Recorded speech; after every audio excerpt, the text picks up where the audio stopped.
Yeah, and to think about a comeback now with Real Madrid, of course, it would be romantic, like we saw it when he announced now his team with Manchester United. But Sid, what do you think of this remote or not possibility to see him back at the Casablanca? I suppose the short answer is to say it's not an idea that had really crossed my mind, I must admit, because it feels like Real Madrid, they went through a very difficult spell immediately after he departed for a year or so. There was a real sense that they were missing his goals, that this wasn't the same team, they weren't decisive, they didn't score enough.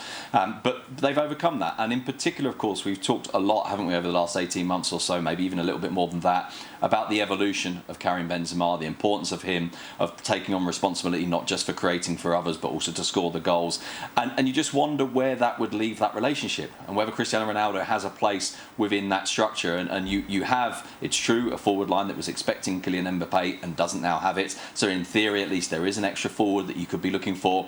But while Cristiano Ronaldo, on the face of it, could be the third of the forwards, it just doesn't feel like it fits with the evolution of Karim Benzema. And I'm sure there will be an emotional component, a part of the fans that think, actually, wouldn't it be lovely? But also, he kind of had his time, and there's always a risk, isn't there, when you have a comeback, that what you once were, you're not anymore. And that kind of, it doesn't damage the legacy, but it changes it a little bit.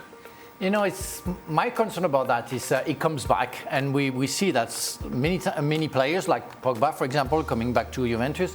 But what you left is not what you're going to find out. Yeah. Some people have evolved, like Benzema. He became the leader, the captain, and he's not. If Ronaldo comes back, he's not going to be behind Ronaldo and serving him anymore. And you have the emergence of players like Vinicius and Rodrigo. So it's going to be different. Where Ronaldo's going to play, and you have to move everybody. And that's going to be more a problem than something that you can find and help your team out. So I don't see, for me, it makes no sense. Thanks so much for watching ESPN on YouTube. And for more sports highlights and analysis, be sure to download the ESPN app. And for premium content and live streaming, subscribe to ESPN Plus.